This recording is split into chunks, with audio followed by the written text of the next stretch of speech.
Hello there, स्वागत है आपका हमारे channel the super hero cops में। तो 2008 में मार्वल सिनेमैटिक यूनिवर्स की सबसे पहली मूवी आई जो थी आयरन मैन। पर इससे भी पहले कई बार आयरन मैन मूवीज ऑलमोस्ट बनने वाली थी। तो आज की वीडियो में हम सभी आयरन मैन की कैंसल्ड मूवीज की बात करेंगे और इस वीडियो के बाद आप हमारे आयरन मैन के रिलेटेड और भी वीडियोस देख सकते हैं। So let's begin. 1990 में मार्वल ने आयरन मैन की मूवी राइट्स यूनिवर्सल को बेचे। यूनिवर्सल ने इस मूवी को डायरेक्ट करने के लिए एक हॉरर मूवी के डायरेक्टर स्टुअर्ट गॉर्डन को चुना और इस मूवी के राइटिंग के लिए एड न्यूमेर को चुना गया था। इस मूवी की स्टोरी के बारे में हमें पूरी तरह से बताया नहीं गया है, पर यह मूवी डार्क और वायलेंट होने वाली थी और ये ओरिजिन मूवी नहीं थी। इसमें Tony Stark already Iron Man बन चुका था और रिटायर हो चुका था और मूवी के स्टार्ट में एक इंसिडेंट होने वाला था जिसमें टोनी स्टार्क फिर से आयरन मैन बनने वाला था।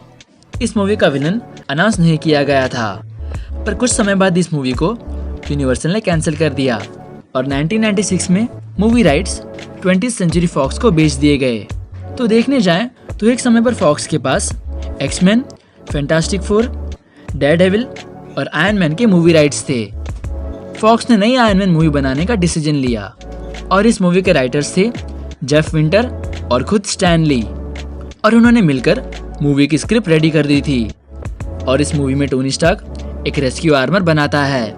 ये सिर्फ नॉर्मल रेस्क्यू आर्मर थे जो उड़ भी नहीं सकते थे। उसके पार्टनर जेरेमी ब्लैंड इन आर्मर्स को वेपन की तरह इस्तेमाल करना चाहता था, पर टोनी मना करता है। तो जेरेमी कुछ असैसिन्स को टोनी को मारने के लिए हायर करता है। वो थे विप्लैश, जिगसॉ और वायरस। वो टोनी को चेस्ट में एक बुलेट मारते हैं और वो एक रेस्क्यू सूट चुराकर भाग जाते हैं, पर टोनी स्टार्क अभी भी जिंदा था। वो अपने आप को जिंदा रखने के लिए एक डिवाइस बनाता है, बिल्कुल आर्क रिएक्टर की तरह, और टोनी अपने रेस्क्यू सूट को एडवांस कर देता है और बन जाता है आयरन मैन।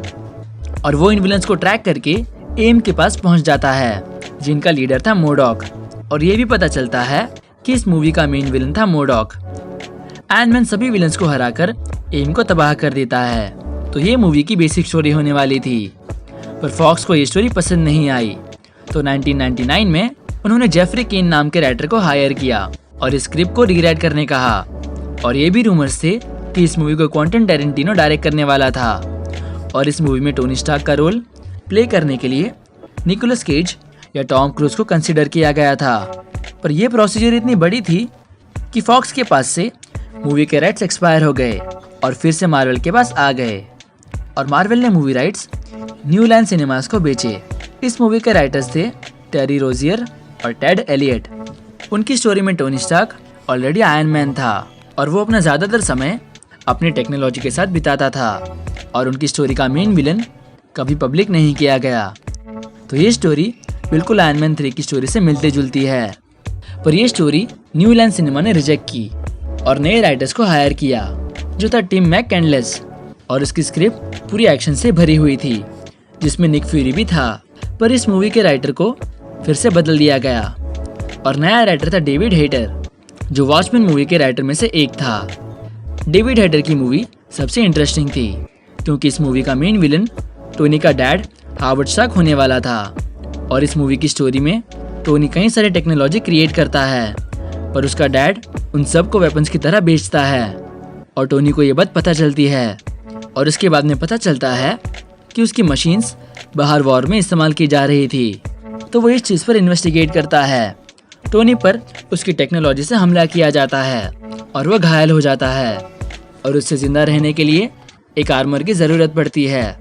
और टोनी को फाइनली पता चलता है कि इन सब के पीछे उसका डैड ही है और टोनी रोडी की मदद से आयरन मैन सूट बनाता है और अपने डैड को हराने जाता है।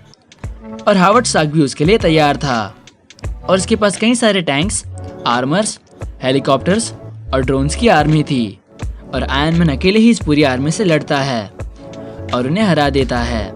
ये एक बहुत ही खतरनाक एक्शन सीन होने वाला था और एंड में हमें पता चलता है कि हावर्ड ने खुद के लिए भी एक आर्मर बनाया है जो है वॉर मशीन आर्मर और उन दोनों की फाइनल बैटल होती है।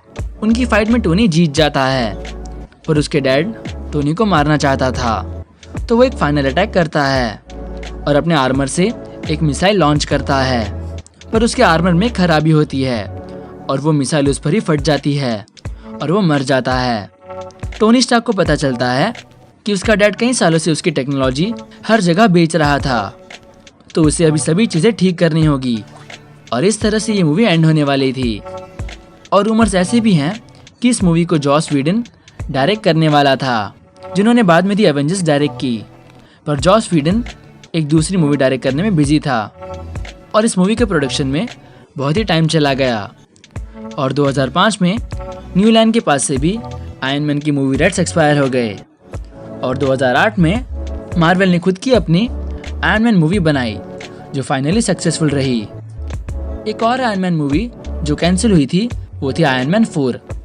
2014 में रॉबर्ट डाउनी जूनियर ने द एलन शो में अनाउंस किया था कि आयरन मैन 4 मूवी आने की पॉसिबिलिटी है, पर बाद में हमें ये पता चला कि एमसीयू पुराने कैरेक्टर्स पर मूवी बनाने के बदले नए कैरेक्टर्स पर फोकस करना चाहती है।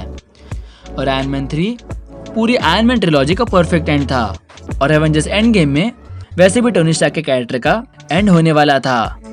तो इन्हीं वजहों से आयरन मैन 4 को कैंसिल कर दिया गया। और एक रूमर ऐसा भी है कि 2016 की सिविल वॉर मूवी पहले कैप्टन अमेरिका सिविल वॉर के बदले आयरन मैन सिविल वॉर होने वाली थी। सो गाइस, ये सभी थी कैंसल्ड आयरन मैन मूवीज। तो कमेंट करें इन सभी स्टोरीज में से कौन सी स्टोरी सबसे ज्यादा आपको पसंद आई। और आयरन मैन के टॉपिक पर हमने और भी कई सारे वीडियोस बनाए हैं, तो उन्हें भी जरूर चेकआउट करें और हमें सब्सक्राइब करें, क्योंकि हम जल्द ही एक बड़ा माइलस्टोन अचीव करने वाले हैं। This is super hero cops and thanks for watching.